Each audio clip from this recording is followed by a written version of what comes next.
वसीम भाई, आपको कौम का गद्दार सिर्फ दावणगेरे के लोग ही नहीं कह रहे हैं, सोशल मीडिया में कह रहे हैं, यानी जैसे कि बल्लारी में भी कौम का गद्दार आपको कह रहा जा रहा है, मंगलूर में भी कहा जा रहा है, तो इसके बारे में क्या कहना चाहते हैं? मैं उन लोगों से यही कहना चाहता हूँ, वो जो बात कह रहे हैं, आपने जैसे जिक्र कहा कुछ कुछ शहर, उन शहरों को जो भी सोशल मीडिया से यहाँ से पता चल रहा है, तो वो बात से वो कह रहे हैं कि कौम से कुछ गद्दारी हुई है। पूरी कौम एक जगह जमा नहीं हुई थी। मैं यही कहना चाह रहा हूँ, कुछ 10% के लोग एक जमा होके अपने हक की आवाज करें, हम उनको सलाम कहते हैं। मैंने आपको शुरुआत में कहा, जो बाकी के लोग हैं, जिस तरह से कांग्रेस ने हमें साथ दिया है, शामनू शिवशंकरप्पा जी ने साथ दिया है, मल्लिकार्जुन साहब ने साथ दिया है, MP मैडम ने साथ दिया है, तो इसके बुनियाद पे हम लोगों ने जाके टिकट पूछा है। क्यों पता है? अगर हमारा कौम का आदमी जिसको हम मान रहे हैं वो भटक गया, तो हमारा जो माने हैं वो आधे अधूरे हो गए, आधे रास्ते में हो गए। लेकिन शामनूर शिवशंकरप्पा जी, SS मल्लिकार्जुन जी, वो एक ही ताहिद पे है, वो एक ही जगह का है, कभी भी जाओ आप वहीं पे है, वो हमें छोड़ के नहीं जा रहे। और उसी तरह ये आप खासकर बल्लारी के बारे में कुछ कहे, तो बल्लारी का मैंने थोड़ा वो शख्स से कुछ नाम था उनका, रिजवान उमर करके, तो वो कह रहे थे कि दावणगेरे के लोग गद्दार हो गए, एक नहीं है, जी जी जी। कांग्रेस को हराओ। मैं आपके जरिए कहना चाहता हूँ, रिजवान साहब, आप उम्र में बड़े हैं, मैं आपकी बीजेपी में का काम बल्लारी में करें तो आप ठीक है, दावणगेरे के शहर में ना आए। दावणगेरे की सियासत अलग है, आप जो कर रहे हो वो एक, मैं आपको कहानी कहना चाहता हूँ। एक शहर रहता है, उस शहर में एक बड़ा दरवाजा रहता है, उस दरवाजे में एक ऐसा गेट रहता है जहां पे अगर कोई जानवर जा रहा है, समझे बिल्ली जा रही है, तो वापस आने के टाइम शेर हो रही है। उसी तरह एक गद्दा जा रहा है, तो वापस आने के टाइम पे घोड़ा हो रहा है।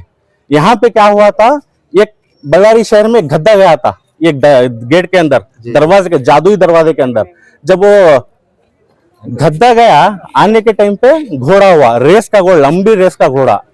वो रेस का घोड़ा रेस भी जीत गया, लेकिन चंद दिन के बाद उसको कहा तुझे नेक्स्ट रेस में देंगे, तो वो गद्दे में क्या था, सबर नहीं था। वो गद्दे में फिर वही धोखे की बाजी की काम थी, मीर सादिक करने का काम था। वो गद्दा क्या किया, घोड़ा जो था फिर दोबारा और एक दरवाजे के पास गया, शायद मुझे यहाँ से और बड़ी चीते की चलान मिलेगी बोल के। लेकिन गद्दे की आदत गद्दा ही रहता है, वो गद्दा ही होता है। तो इसी के साथ मैं क्या कहता हूँ, हमारे कौम के लीडरों को, अगर वो जहां कहीं पे है तो वहीं पे रहे, सबर करे।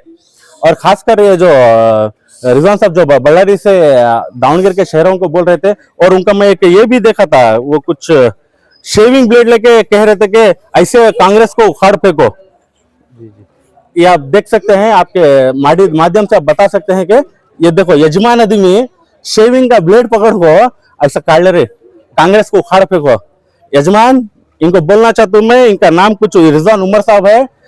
साहब, अगर 9 तारीख को हमारा इलेक्शन खत्म होता, इंशाअल्लाह 10 या 15 तारीख को आप दावत दो, आपके बल्लारी शहर में आके बाबू चौक में या मोती सर्कल में आप जहां बोलेंगे मैं वहां रहूंगा। गद्दार कौन है, हकदार कौन है, और इंसाफ हक की बात पे कौन, मैं आपको बताऊंगा। क्योंकि आपको वक्फ बोर्ड का चेयरमैन बनाने वाले कांग्रेस वाले थे।